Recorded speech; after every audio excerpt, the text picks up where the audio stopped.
우리 같이 은혜 받으실 말씀 봅니다. 역대상 10장입니다. 역대상 구약성경 역대상 10상 13절에서 14절 말씀 보시겠습니다.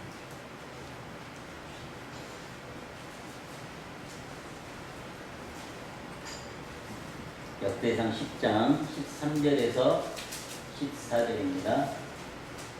우리 다 같이 13절 14절 우리가 합독하시겠습니다. 사울이 죽은 것은 여호와께 범죄하였기 때문이라. 그가 여호와의 말씀을 지키지 아니하고 또 순종한 자에게 가르치기를 청하고 여호와께 묻지 아니하였으므로 여호와께서 그를 죽이시고 그 나라를 이세 아들 다윗에게 넘겨주셨더라. 아멘. 우리 좌우 계신 분들과 이렇게 인사합니다. 하나님은 당신에게 복과 은혜와 평강 주시기를 원하십니다. 하나님은 집사님, 권사님, 성도님에게 복과 은혜와 평강 주시기를 원하십니다. 아멘.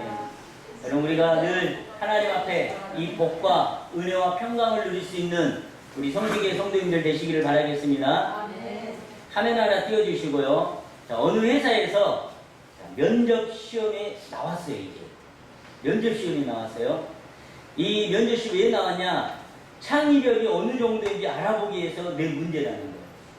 자, 그러면 여러분들에게도 묻습니다. 자, 이 사진을 보고 세 글자로 답해보세요. 세 글자. 시간은 딱 10초를 줬대요. 자, 이 사진을 의미하는 것이 무엇일까? 너무 어렵게 생각하면 무지하게 어렵고, 쉽게 생각하시면 엄청 쉬워요. 답을 얘기해주면 맞다 이렇게 생각을 할 겁니다. 답이 뭐냐? 신천지. 아직도 이해 못하신 분이 한 몇 분 계시는 것 같은데, 신천지, 신발천지라고요. 네, 그래서 신천지. 이렇게 어느 회사 면접 시험에서 창의력에 대해서 어느 정도인지 이렇게 문제가 나온 것을 보고 참 웃겨가지고 제가 한번 여러분한테도 이렇게 내보는 거였습니다. 저는 개인적으로 바둑하고 장기는 그렇게 뭐 좋아하지는 않지만 혹시 몰라서 조금은 배우던 적이 있어요. 그런데 이게 우리가 장기를 두다 보면 실수를 할 때가 있습니다. 그러면 일수불퇴하고 안 물려주기도 하지만 사정을 하다 보면 대물리고 다시 할 수 있는 게 이 장기거든요. 그런데 제가 이 장기 게임을 보면서 인생을 배울 수 있다라고 생각을 또 해봅니다. 그러나 이 장기를 실수하면 되돌릴 수 있으나 여러분, 우리 인생은요, 그 시간이 일단 한 번 지나가게 되면 다시는 되돌릴 수 없는 것이 우리 인생이다라는 거예요. 저와 여러분이 멀지 않아 분명히 누구나 할 것 없이 하나님 앞에 우리가 다 서게 됩니다. 우리의 삶에 대한 평가를 분명히 주님 앞에 설 때에 그 평가를 누구나 다 받게 되는데, 그때 가서 삶의 방법이 잘못되었다고 해서 다시 되돌릴 수 없다는 사실을 우리가 꼭 기억할 수 있기를 간절히 바라겠습니다. 그래서 어떤 분은 말하기를요, 인생은 예행 연습이 없다라고 이런 얘기들 하죠. 그러기 인생이 우리가 비극으로 마치지 않도록 정말 조심하고 또 영적인 경각심을 가지고 살아가야 되는 것이 우리 믿음의 사람들입니다. 오늘 우리가 이 봉독한 하나님의 말씀을 보시게 되면 조심하지 않고 되는 대로 살다가 비극적인 인생을 마감하는 한 사람이 등장을 합니다. 자, 그는 이스라엘 나라의 초대 왕이었던 누굽니까? 그렇죠, 사울이라는. 자, 그는 그야말로 대단한 인물이었어요. 자, 그럼에도 불구하고 그의 인생은 어떻게 됐느냐? 비극으로 막으내립니다. 자, 그의 인생의 역정을 보게 되면 무척이나 화려한 출발을 시작을 하게 돼요. 그는 명문지파, 명문가정에서 이렇게 또 태어났어요. 그리고 예고로 볼 때 이스라엘 사람들 중에 사울보다 더 준수한 자가 없다라고 성경은 그렇게 고백을 합니다. 자, 그는 사무엘 선지자에 의해서 기름 부음을 받았고 수많은 사람들 가운데 제비 뽑기로 왕으로 세워진 사람입니다. 그에게 하나님의 신이 임함으로 인해서 애언까지 했던 인물이에요. 그가 이스라엘 왕으로 일을 시작할 때 모든 이스라엘 백성들이 크게 기뻐하면서 대단한 기대를 가졌던 것입니다. 그런 기대에 부응하듯 집권 초반에는 아주 이상적으로 나라를 통치를 하기 시작합니다. 그러나 날이 갈수록 그는 조금씩 변해가기 시작해요. 자, 그는 하나님의 뜻과는 상반된 생활을 이제 하게 됩니다. 결국 그는 하나님의 엄청난 은혜를 입고서도 이를 유지하지 못한 채 그의 말년이 불신앙과 허물로 비참하게 막을 내리게 됩니다. 자, 무엇이 사울로 하여금 이렇게 만들었을까요? 왜 그는 말년이 비참하게 무너졌을까? 오늘 우리가 봉독한 말씀을 함께 살펴보면서 함께 말씀을 통해 은혜받고 또 깨닫는 시간이 될 수 있기를 간절히 바라겠습니다. 사울이 비극으로 인생을 마감하는 이유는 그 첫 번째가 하나님의 말씀을 따르지 않았다라는 거예요. 자, 오늘 본문 13절 말씀 우리 보시겠습니다. 13절 다 같이 시작. 사울이 죽은 것은 여호와께 범죄하였기 때문이라. 그가 여호와의 말씀을 지키지 아니하고 또 신접한 자에게 가르치기를 청하고. 자, 여기 보면 그는 여호와의 하나님의 말씀을 지키지 않았다고 그랬어요. 하나님의 명령에 불순종했다고 그랬어요. 결국 그는 말로가 비참했습니다.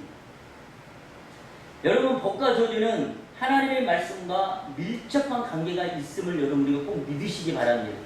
신명기 28장 말씀에 보시게 되면 하나님의 말씀을 삼가 듣고 행하는 자는 모든 일에 있어서 하나님의 복이 있다라고 분명히 말씀하고 있거든요. 그렇지만 동시에 하나님의 말씀에 순종하지 않는 자에게는 하나님의 모든 일에 저주가 임한다라고 분명히 성경이 그렇게 기록을 합니다. 그렇다면 이 사울이 하나님의 말씀을 지키지 아니하였다고 했는데 구체적으로 언제 어떤 상황에 말씀을 지키지 않았는가? 우리가 사무엘상 13장에 보시게 되면 사울이 왕으로 등극한 지 2년쯤 되었을 때였거든요. 이웃나라 블레셋이 막 쳐들어왔어요. 그런데 전쟁의 양상은 이스라엘이 극도로 불리하게 이제 진행되는 상황이었거든요. 자, 그로 인해 하나님의 도움이 이제 적실히 필요했던 사울은 라마에 있는 이 사무엘 선지자에게 연락을 하게 됩니다.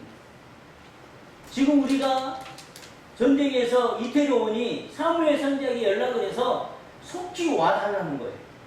그 이유는 뭐겠습니까? 사무엘이 하나님 앞에 제사를 드려서 이스라엘이 승리할 수 있게 해달라는 그런 요구였거든요.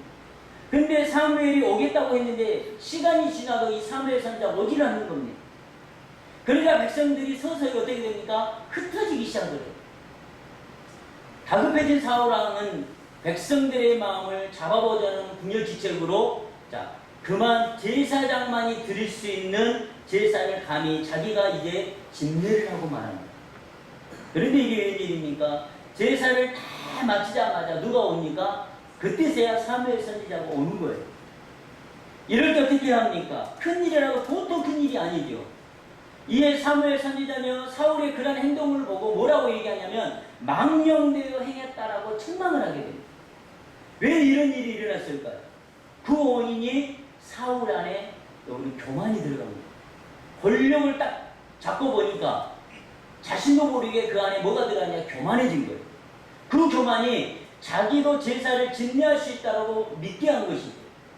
성도 여러분, 이 사울의 범죄는 여기서 끝나지 않습니다. 그는 다시금 하나님의 말씀을 불순종한 일을 범하게 되는데 하나님이 그에게 다시 한번 기회를 분명히 주셨거든요. 어느 날 하나님의 명령이 사울에게 아말렉을 진멸하라는 말씀을 하십니다. 그런데 그들의 모든 소유를 남기지 말고 진멸하되 남녀와 소와 젖먹는 아이와 우양과 낙타와 나귀를 다 죽이라고 했거든요. 그런데 사울은 하나님의 말씀을 그대로 따르지 않습니다. 거기에 아가왕과 그의 양과 소와 가장 좋은 것, 또한 기름진 것과 어린 양과 모든 좋은 것은 남겨둬요. 사울은 본인 자신이 생각했을 때 자기가 보기에는 좋은 것들은 다 살려두고 별 가치 없는 것들은 진멸을 했거든요. 말씀보다 자신의 생각과 판단을 더 앞세웠던 거예요. 자, 내가 보기에는 죽이는 것보다 살려서 차라리 하나님 앞에 제물로 드리는 것이 더 낫다라고 사울은 생각을 했던 거죠. 결국 하나님의 말씀을 제대로 이행하지 않았다라는 말이에요. 자, 사울의 이러한 행동을 보신 하나님이 마침내 사울 왕 삼는 것을 후회를 하십니다.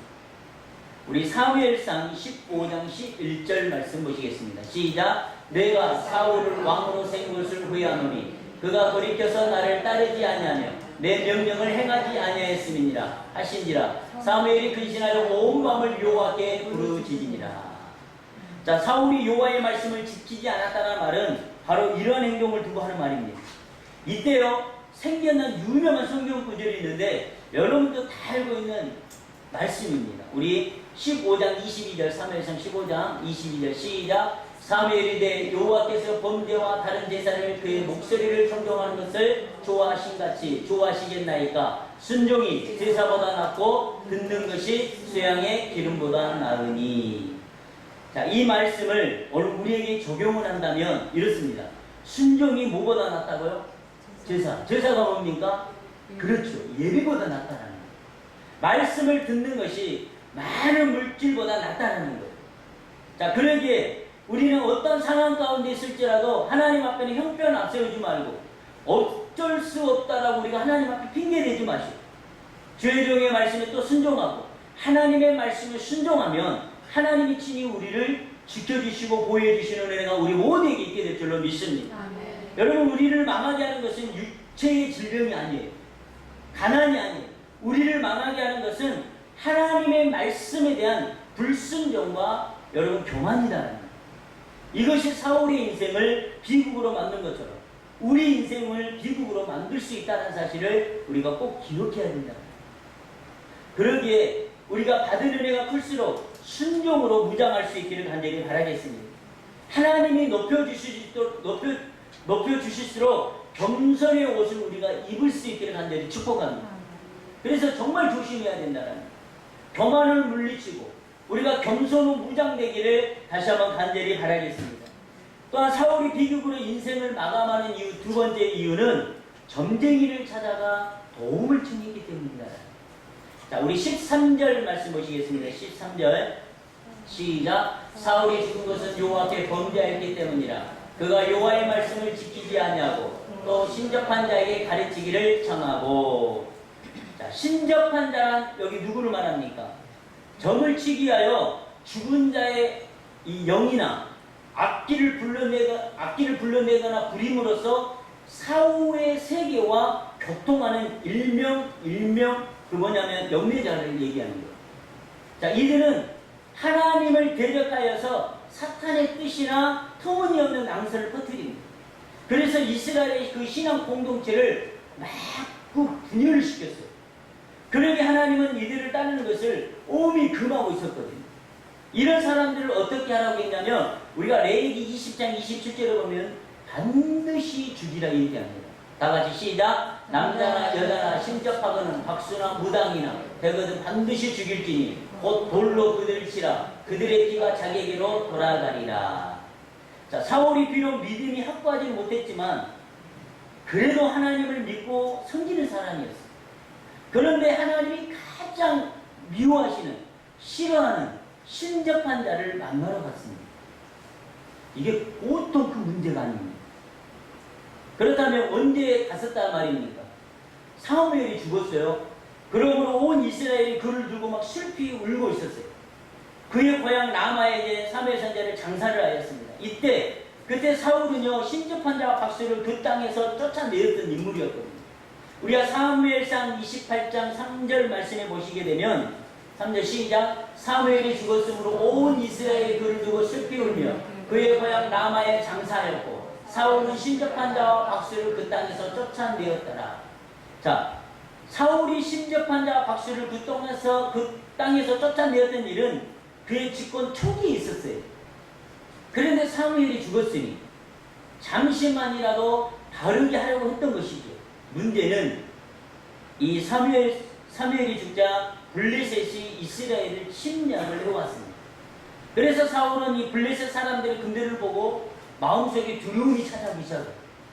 그 마음이 크게 떨렸다는 거예요. 왜요? 하나님의 힘이 온천이 전쟁을 주관하시는 분은 하나님인데 그런데 더 이상 자신과 함께하지 않는다는 사실을 알았기 때문이었어요. 그래서 패배에 대한 두려움과 공포에 쌓였던 것이죠. 사실 인간이 불안과 두려움이 쌓이면 마음의 병이 찾아온다는 거예요. 그 때문에 각종 질병과 스트레스에 시달리기도 하고 급기야 자살까지 이르게 된다는 것입니다.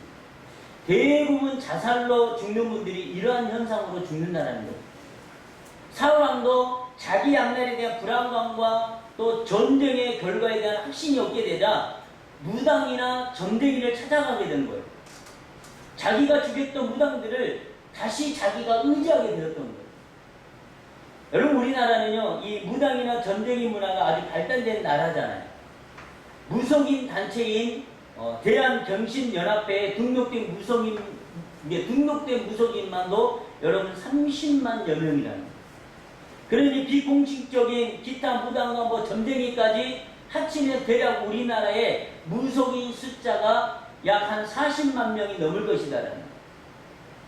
문화관광부가 발간한 2019년 한국 종교 현황에 의하면 현재 등록된 목사만 7만 3천여 명, 불교 승려가 4만 1,300여 명, 카톨릭 선지자가 12,500여 명.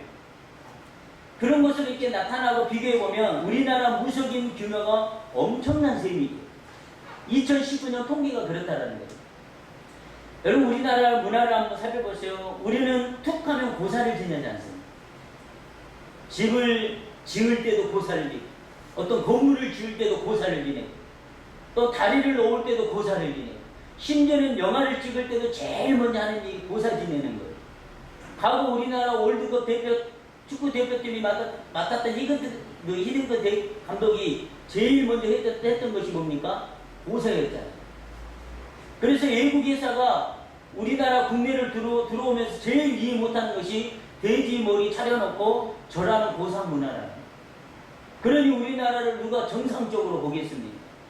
70년, 80년 전에만 해도 미신이고 무속인이 하고 무당들을 쳐다보지도 않았는데 이제는 너무나 자연스럽게 그러한 사람들이 하나의 예술인으로 또 민속 문화가로 심지어는 무형문화재로 이제 선정되기도 한다는 거죠. 이게 얼마나 기가 막힌 일입니까? 하나님을 모르는 불신자들이 헛된 우상을 섬기는 일을 하는 것은 어쩔 수 없는 일이죠. 그러나 이 땅의 백성들이 우상을 섬기는 일을 많이 하면 여러분, 하나님께서는 분명히 진노하시고 결국은 우상을 섬기는 나라는 망한다는 사실을 우리가 분명히 기억을 해야 된다는 거예요. 그래서 고린도전서 10장 20절 말씀해 보시게 되면, 고린도전서 10장 20절 말씀 다 같이 우리 합독하시겠습니다. 무릇 이방인이 제사하는 것은 귀신에게 하는 것이요 하나님께 제사하는 것이 아니니 나는 너희가 귀신과 교제하는 자가 되기를 원하지 아니하노라. 귀신과 교제하면 결과는 하나님을 대적하는 거예요. 그러면 결과는 뭡니까? 뻔한 거예요. 사울처럼 멸망할 수밖에 없는 거예요. 사울에게 찾아온 귀신은 블레셋 군대가 처음 들어온 것이 아니라 하나님을 떠난 불신앙의 이유였거든요. 성도 여러분, 우리는 하나님을 만날 만할 때에, 즉 하나님께서 제공하신 기회가 지나가기 전에 하나님을 찾아야 될 줄로 믿습니다. 우리가 이사야 55장 5절에서 10절 말씀을 보시게 되면, 우리 이사야 55장 6절에서 7절 말씀 보시겠습니다. 자, 시작. 너희는 여호와를 만날 때에 찾으라. 가까이에 계실 때에 그를 부르라. 악인은 그의 길을, 불의한 자는 그의 생각을 버리고 여호와께로 돌아오라. 그리하면 그가 긍휼히 여기시리라. 우리 하나님께로 돌아오라. 그가 너그럽게 용서하시리라. 아멘. 신앙의 최대 무기는 하나님을 믿는 믿음과 기도입니다. 이 믿음과 기도가 없으면 신앙은요, 우리 신앙인은 힘을 상실하게 되는 거예요. 길이 아니면 여러분 가지 말라고 그랬어요. 우리 성실교회는 그런 사람이 한 사람이도 없기 때문에 저도 굳게 믿고 있지만, 간혹 보면 여러분 신앙인이라 하면서도 아직도 점쟁이를 찾아가는 사람들이 그렇게 많다라는 거예요. 남편의 진급이나 또한 자녀의 시험 합격 등을 여러분 알아보는 일들, 자녀를 결혼시킬 때 궁합을 보는 사람들, 이사를 할 때 길이를 물어보는 사람들, 좋은 게 좋다고 하면서 여러분 그것을 따라간다는 거예요. 그것이 좋은 게 아니고 망하는 길이다라는 거예요. 사울의 길을 따라가는 것입니다. 여러분, 우리가 현실이 아무리 어려워도 현실을 따르지 마시기를 간절히 바라겠습니다. 헛된 것을 따라가지 마시기를 간절히 바라겠습니다. 성경에 신첩한 여인을 찾는 사울은요, 이제 믿음의 사람이 아니었어요. 그러니 사단이 교묘하게 역사를 하는 거예요. 보세요. 신접한 자가 진짜 사무엘을 불러 올리는 것처럼 말을 하는 거예요. 그러나 이것은 속임수거든요. 영적인 기만이에요. 사무엘로 변장한 마귀의 메시지를 그대로 전달했던 것입니다. 하나님은요, 이 무당의 요구에 절대로 천문을 열어주거나 사무엘을 보내주는 분이 아니에요. 그렇기 때문에 속지 마시기를 바라겠습니다. 사탄의 교묘한 속임수다라는 거예요. 그렇기 때문에 우리는 정말 조심해야 돼요. 그러므로 우리는 늘 깨어 있어야 될 줄로 믿습니다. 마지막에 우리가 사울이 비극으로 인생을 마감하는 세 번째 이유는 하나님께 물어보지 않았기 때문이다. 자, 본문 14절 말씀 다시 한번 봅니다. 14절 시작. 여호와께 묻지 아니하였으므로 여호와께서 그를 죽이시고 그 나라를 이새의 아들 다윗에게 넘겨주셨더라. 자, 여호와께 묻지 아니하였으므로 무슨 뜻입니까? 사울은 하나님의 뜻을 알아보려는 일체 노력을 하지 않았다는 말은 아니에요. 왜냐하면 우리가 사무엘상 28장 6절에 보면 그는 하나님의 뜻을 알아보는 어느 정도 노력을 했음을 엿볼 수 있기 때문에 그렇습니다. 그렇다면 이 말은 과연 무엇을 뜻하는 것입니까? 첫 번째가 성심성의를 다해 하나님께 묻지 않았다는 것. 두 번째, 그는 자기 죄를 회개하지 않고 물었던 것입니다. 여기서 묻는다라는 단어의 히브리어 말은요, 주의하여 찾는다라는 뜻으로 그가 비록 형식적으로 여호와의 뜻을 구했을지는 모르나 전심으로 하나님을 구하지 아니했음을 시사해주는 단어예요. 적어도 전심으로 구했다는 말을 할 때에는 마음에 담긴 기도가 분명히 있어야 된다는 거예요. 그 마음에 담긴 기도가 뭐겠습니까? 내가 금식 기도도 하고 하나님 앞에 눈물을 흘리면서도 기도를 해야 된다는 거예요. 그런데 사울은 그런 것이 없었어요. 그냥 형식이었다는 거예요. 그렇습니다. 결국 그는 기도하지 않음으로 인해서 기회를 잃어버렸던 거예요. 여러분, 우리가 형식적으로 나와서 하나님 앞에 예배드리는 것, 형식적으로 하나님 앞에 찬양하는 것, 여러분, 하나님은 분명히 받지 않으신다는 사실. 우리가 하나님 앞에 나와서 여러분 예배의 목숨을 걸어야 된다라고 이런 얘기를 하잖아요.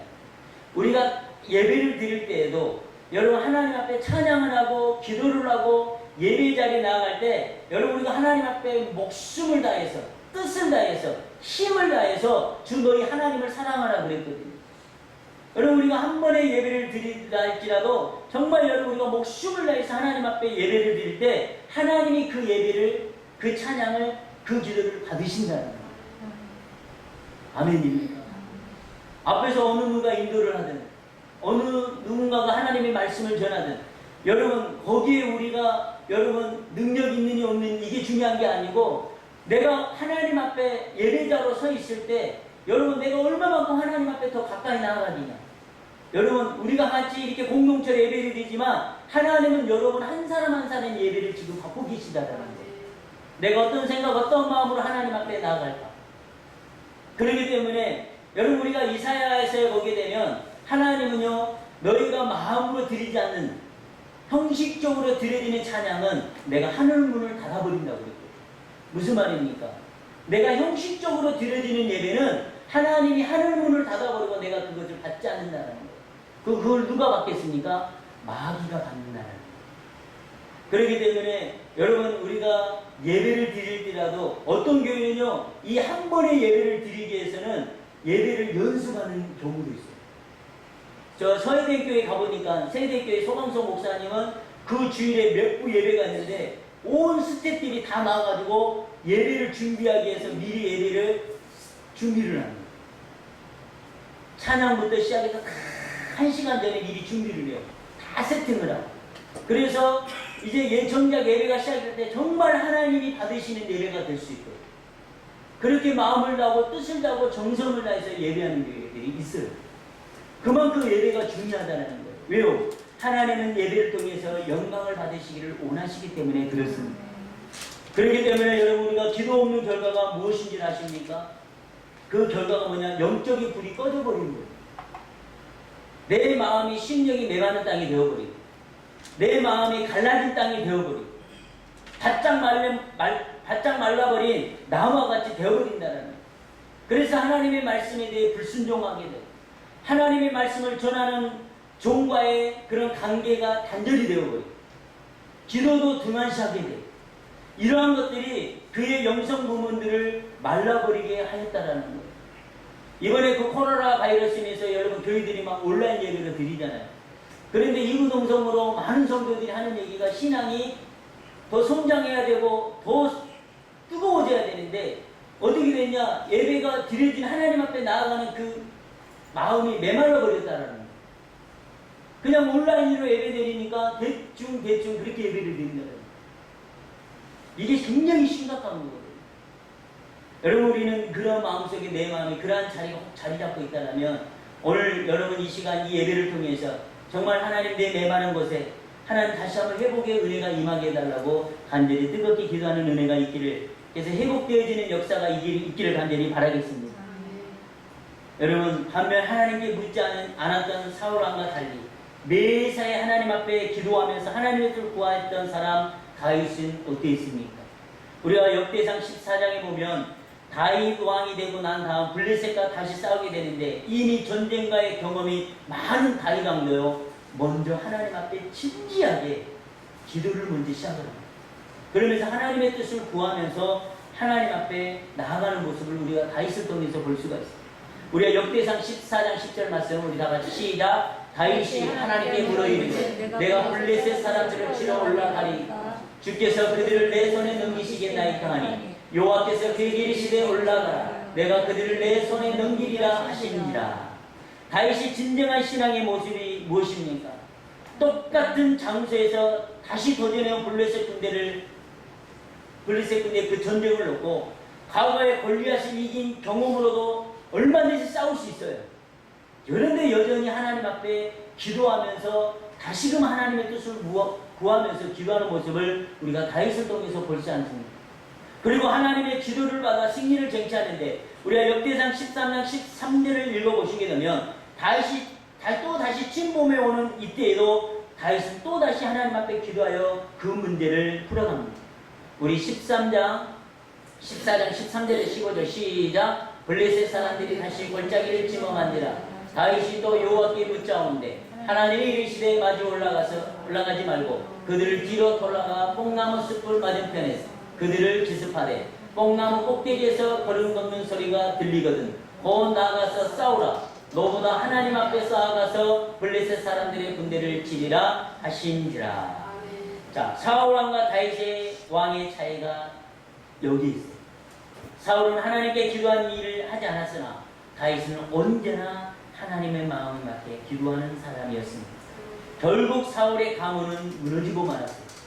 하나님은 이스라엘을 다윗에게 돌리셨어요. 여러분, 하나님은 하나님만 바라보는 성도들의 눈물베인 기도를 멸시한 적이 없으십니다. 예수님께서도 시험에 들지 않게 깨어 기도하라 마음에 온 이르되 육신이 약하도 날아가면서 기도의 삶을 우선적으로 우리에게 말씀을 하셨어요. 오늘날 많은 신앙인들이 기도를 쉬는 죄를 범하고 있다는 사실을 우리가 꼭 기억하고 이것은 하나님의 능력이 나타나지 않는 가장 큰 까닭이기도 하다는 거예요. 이 시간 여러분 기도하십니까? 기도를 잃어버렸습니까? 기도를 꼭 쉬고 있습니까? 그렇다면 우리는 기억해야 됩니다. 이 기가 내 곁에 다가왔다는 사실을 우리가 기억하고 성경은 걸과 같은 것임을 우리가 잊지 마시기를 바라겠습니다. 기도를 잃어버린 사람, 기도의 불이 꺼지는 사람 사울의 마지막을 우리가 꼭 기억하시고 그리고 우리의 기도의 삶이 멈췄다면 지금 하나님의 은혜를 받고 기도의 골방에 다시 우리가 들어가기를 간절히 바라겠습니다. 성령께서 기도를 회복해달라고 우리가 부르짖어 기도해야 될 줄로 믿습니다.